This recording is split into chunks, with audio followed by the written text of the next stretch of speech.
بسم الله الرحمن الرحيم. الحمد لله رب العالمين، والصلاة والسلام على رسوله الكريم. أما بعد، أعوذ بالله من الشيطان الرجيم. بسم الله الرحمن الرحيم. فلولا نفر من كل فرقة منهم طائفة ليتفقهوا في الدين ولينذروا قومهم إذا رجعوا إليهم لعلهم يحذرون. وقال النبي صلى الله عليه وسلم: إنما بعثت معلما، أو كما قال عليه الصلاة والسلام. علم کی تم میں کمی ہے اور کوئی غم نہیں، علم کی تم میں کمی ہے اور کوئی غم نہیں، یہ کمی پوری ہو تو پھر تم کسی سے کم نہیں. دولت دنیا نہ لے تو دولت اسلام لے، دولت دنیا نہ لے تو دولت اسلام لے، اپنے علم و فضل کی گرتی عمارت تھام لے. جناب صدر، مشفق اساتذہ کرام اور قابل قدر طالب علم بھائیوں، یہ دینی مدارس جو اس وقت ہماری نگاہوں کے سامنے ہے، دراصل یہ سب اسلام کے مضبوط قلعے ہیں. عہد نبوی میں چل رہے مکہ کے مدرسہ دار ارقم اور مدینہ کے صفحہ نبوی کی شاخیں ہیں، جن کے اصل بانی شہنشاہ کونین صلی اللہ علیہ وسلم ہے. یہ مدرسہ حقیقت میں جنت کی راہ ہے. یہاں پر معرفت الہی کی کرنیں پھوٹتی ہے، یہاں علم نبوت کی شعاعوں کو جگمگایا جاتا ہے، یہاں امت کے رہبر و رہنما تیار کیے جاتے ہیں، یہاں سے کفر و شرک کو مٹایا جاتا ہے. مدارس اسلامیہ ہی ایک ایسی جگہ ہے جہاں انسان کو انسانیت سکھائی جاتی ہے اور آدمی کو آدمی بنایا جاتا ہے. کسی شاعر نے کیا ہی خوب کہا ہے: یہ مدرسہ ہے تیرا میں کدا نہیں ساقی، یہ مدرسہ ہے تیرا میں کدا نہیں ساقی، یہاں کے خاک سے انسان بنائے جاتے ہیں. حضرات گرامی، مدرسہ میں تعلیم حاصل کرنے کا مقصد اس شریعت کو سیکھنا اور جاننا ہے جس کو لے کر ہمارے آقا سرکار دو عالم صلی اللہ علیہ وسلم اس روئے زمین پر تشریف لائے. بلکہ قرآن مقدس کے الفاظ میں یوں کہا جائے کہ دین کو سمجھنا، دین میں مہارت حاصل کرنا. اللہ تعالیٰ نے اپنے مقدس قرآن میں ارشاد فرمایا: فَلَوْلَا نَفَرَ مِن كُلِّ فِرْقَةٍ مِّنْهُمْ طَائِفَةٌ لِيَتَفَقَّهُوا فِي الدِّينِ.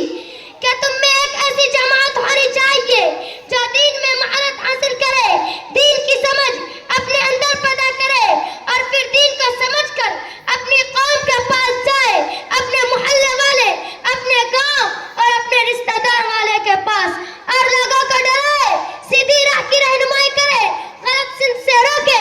فرمایا اللہ تبارک و تعالی: لِيَنذِرُوا قَوْمَهُمْ إِذَا رَجَعُوا إِلَيْهِمْ.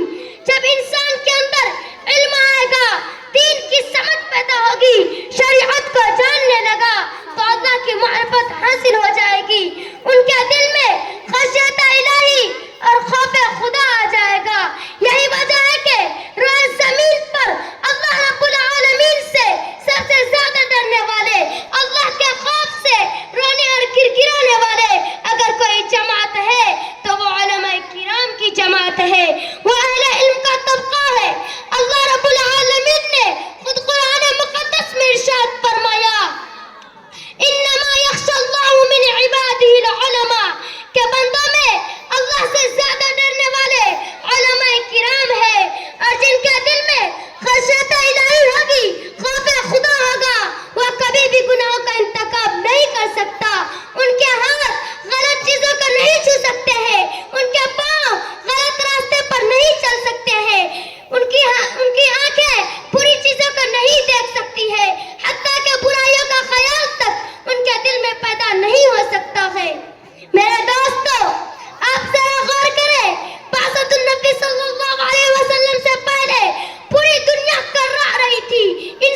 شرک و کفر سے نکل کر ہدایت کی روشنی اختیار کرے گا. تمام خرافات و خرابیاں اور بدعات و برائیاں دنیا سے مٹ جائے گی. دنیا میں امن و سلامتی اور سرور و آشتی کا ماحول بن جائے گا. اور ایسا ہی ہوا جب نبی صلی اللہ علیہ وسلم نے پڑھانا شروع کیا اور صحابہ نے پڑھنا شروع کیا. نبی صلی اللہ علیہ وسلم نے سکھانا شروع کیا, صحابہ نے سیکھنا شروع کیا, تو دنیا نے دیکھا کہ وہ قوم جنہیں اونٹ چرانے کا سلیقہ نہیں تھا وہ دنیا کے فائدہ رہبر بن گئے. عرب کے بتوں کو رضی اللہ عنہم ورضوا عنہ کا اعجاز ملا. زمانہ جاہلیت میں رہنے والے لوگ بااخلاق اور باکردار انسان بن گئے.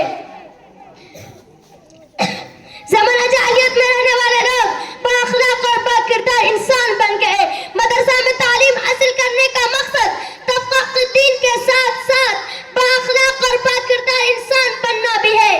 جب ہندوستان میں تن کے گورے من کے کالے ظالم انگریزوں نے اپنا قبضہ جما لیا تو ایک مشہور معزلی مکفر سسٹر لارڈ میکالے 1856 کی اپنی تعلیمی رپورٹ میں لکھتا ہے کہ ہمیں ہندوستان میں ایک ایسا طبقہ تیار کرنا ہے جو شکل و صورت اور رنگ و نسل کے اعتبار سے مشرقی ہو لیکن تعلیمی تہذیبی اور فکری اعتبار سے مغرب کا دل نادہ اور پجاری ہو. تو اس کے جواب میں قاسم العلوم والخیرات حضرت مولانا محمد قاسم صاحب نانوتوی نے ارشاد فرمایا تھا کہ ہمیں ہندوستان میں ایسے افراد تیار کرنا چاہتے ہیں جو شکل و صورت اور رنگ و نسل کے اعتبار سے ہندوستانی ہو لیکن تعلیمی تہذیبی اور افکار و خیالات کے اعتبار سے اسلامی ہو. یہ ہے مدرسہ میں تعلیم حاصل کرنے کا مقصد, یہ ہے پڑھنے پڑھانے کا خلاصہ. لیکن افسوس صد افسوس آج ہم لوگوں نے مقصد کو فراموش کر دیا, اپنی منزل سے بے پرواہ ہو گئے ہیں. حصول علم کے نام پر اپنے قیمتی اوقات کو ضائع کرنے کا ہمیں مزہ آتا ہے. مدرسہ میں رہ کر بھی ہم منزل کی طرف بڑھنے کی کوشش نہیں کرتے ہیں.